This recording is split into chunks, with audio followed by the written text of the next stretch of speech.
Okay, so I want to quickly delve into the Basque culture a little bit because we've had some conversations about it before. That you've told me before that Basque people are very reserved and they generally stay in their circles. So, do you feel like it was very different from Catalan culture? Yes, it's different. I'm not sure if I would say very different because India is very different, but it's different. Yeah, They, as you said, they are pretty closed. Like they have a word. It's quadrilla. That means the group of friends hmm that you make when you go to school and primary school. primary school, and that's something sacred for them. Yeah, Which on one side I see it in a very romantic way, very like I think that's beautiful that you get so attached to these people that you meet when you are so young and you grow up together and hmm you keep this connection for years and years. On the other side is I have the feeling that you also kind of force yourself to be part of this group even though you really don't want to be sometimes, I hmm guess.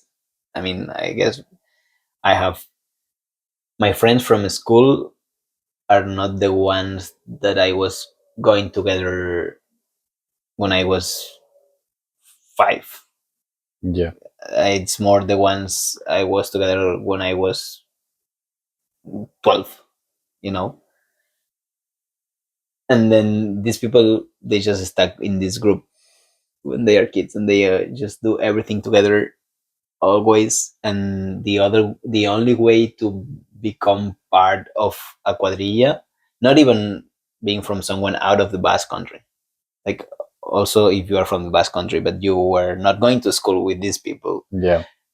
it seems the only way to be added in this group is if you are the partner of someone of this group. Otherwise you won't be able to be part of la cuadrilla. And even then, it's difficult to find a partner because they generally. You told me they generally date within the quadrillas, no? That I think, I mean, I'm not an expert because I lived there for 1 year and I didn't get to know a lot of people from there. But now, for example, I have I wonder why. yeah. But now I have a friend. I have a friend from um, the Basque country hmm here in Canada, and I talked about with him about all these things. And some of the quadrillas are pretty big, so then obviously they end up being one with each other, and then it's a mess when if they split up. And some others are just very small, hmm so obviously they have to look for Out of outsiders quadrillas. out of quadrilla people. But yeah, they are pretty close. Anyway, what I was telling you, I really like the Basque country culture. Yeah. It's different from the Catalan one, but we in Catalonia we are also quite close, I would say. hmm I've also my theory that when you go closer to the Ecuador, people is more open Yeah. and more because of I always say it's because of the sun. When people have sun, they go on the streets and they are Yeah. more social. When the country is cold, people stay more at home and they are more closed. So in Spain, the northern parts, Basque country, Catalonia, we are more closed than the southern ones, the Andalusia, Yeah. where they are pretty open. So yeah, I would say we are not that different, but it's still different. They have this quadrilla thing, and yeah, it's I like it that they keep it that way, and it's so hard to go in. But if you somehow you manage to go in, they are friends forever, Yeah. and they are super.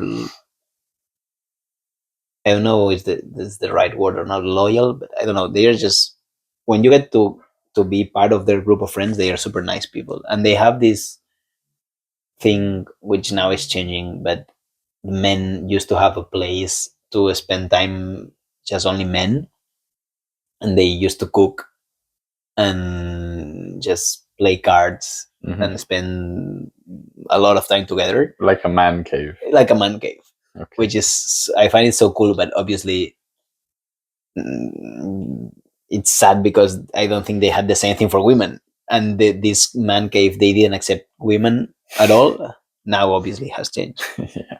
But I think also I found also very interesting because in the Basque country they were proud of the men cooking, which in the rest of Spain wouldn't be like that. Sadly, were misogynists and women were mainly cooking, and men we Hmm. were like, no, we are not gonna do that. We work, So that was also very interesting from years ago that men were like very good cooks there, Yeah. and I don't know, the food is amazing. It's so good, so tasty. They know how to have fun. Basically, drinking, they drink a lot.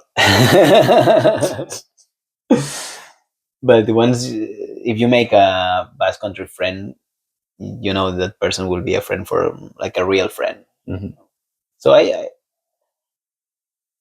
ended up through my friend from Brazil who got me into that company, who was from the Basque country. So he kind of made me friends with a couple of friends in that same company, Hmm.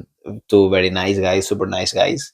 But obviously, they had their lives. One of them had kids. The other one, no, but had a partner, and he wasn't working there in the company anymore. So it wasn't that easy to see him.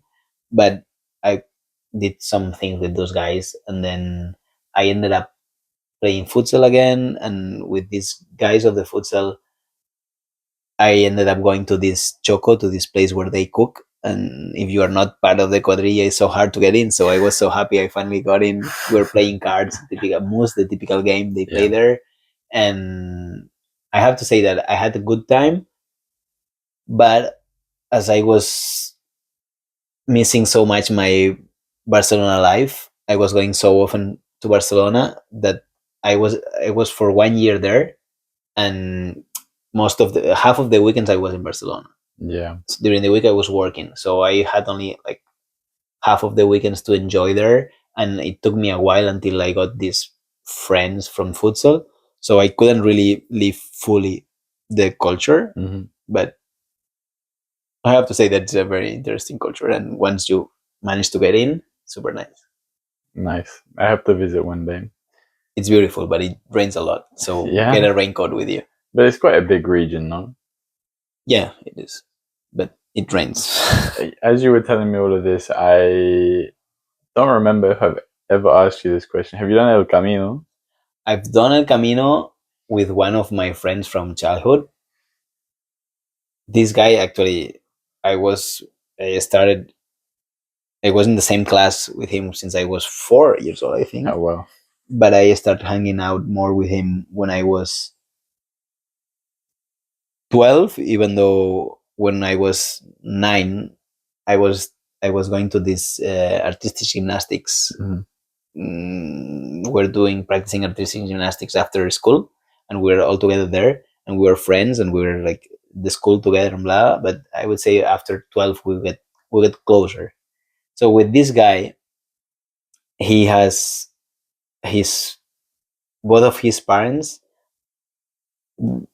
the parents of his parents, so his grandparents from both sides are from Galicia, and that's where the Camino ends. Yeah. So 1 year we went from Pamplona, so which is next to the Basque country, okay, Okay. and we went from there to Santiago, so it's 700 kilometers. Hmm. We did the Camino de Santiago for 700 kilometers, but we did it on a bicycle. Okay. So I would like to do part of it walking one day. Yeah. It's very different when you go on a bicycle. It was so quick, and sometimes we didn't go on the track. We went on the road. Yeah. But yeah, technically, I did part of the Camino Santiago. Nice. Very nice. It was very well. I'm still. I would say still. I'm not sure if the word is crazy, but I'm still, yeah, a mess probably. So we didn't plan anything. We just got a bicycle and said, okay, let's go. And oh my god, the start of the trip was so funny because we saw this. There's this shell, yellow shell, that is the sign Mhm. of the Camino de Santiago, and then we're following it. At some point, we arrived to a crossing. Like the road was ending, and then we could go left or right. Yeah. We go left. We start. We're pedaling, and then we see four guys going the other way, and we talk to each other like, where are those guys going? You know, like they look like they are doing the Camino de Santiago, but they're going that way. And then like 30 seconds after, the guys call us, hey guys, are you doing the Camino? And we were, yes. Then you're doing the wrong way. So it was where they'd come from, Yeah. where you were originally going.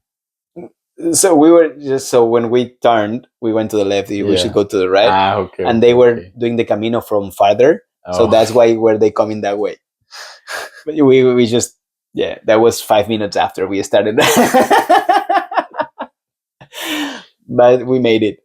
We made it. That was the only time that we took the wrong way, just at the beginning. And how old were you when you did this trip? That was 2010 because it was a holy year, and it was in August. Mhm. So it's the time where you get a holy year is, I think, if I'm not wrong, is every 4 years, a holy year, or every 8 years, something like that. And in August.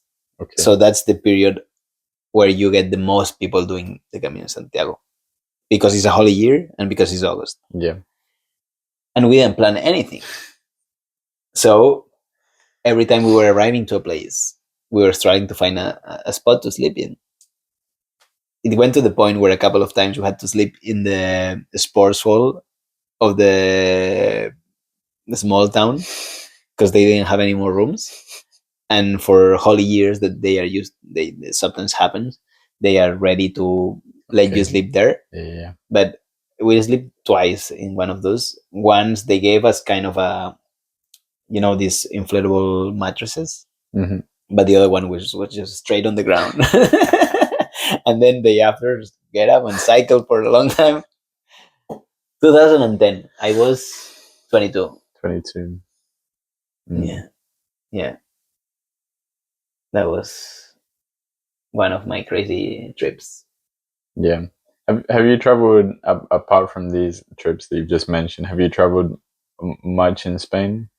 You've been to the south, Yeah, I've been the to the south. islands? I have family from the south, but that live in the south. So I've been there, and I've been to the islands. I've done a little bit, but I remember when I went to France, I didn't travel that much by then, in general, Yeah. but not much in Spain either. And I remember going to France and talking to people, and people were asking me like, "Oh, about Spain," and I couldn't answer anything. And I thought, yeah, I should travel more in Spain. But honestly, I still have to do that. I still travel more abroad than in Spain. But I think it's so easy to put our own backyards on hold because we know that, well, it's our country. Whatever happens in the world, we know that we can travel. We can be there. So it's like, yeah, we have other priorities. We have other places we want to see. I have the feeling that it's always going to be there. So I don't need to go now. I can just go whenever.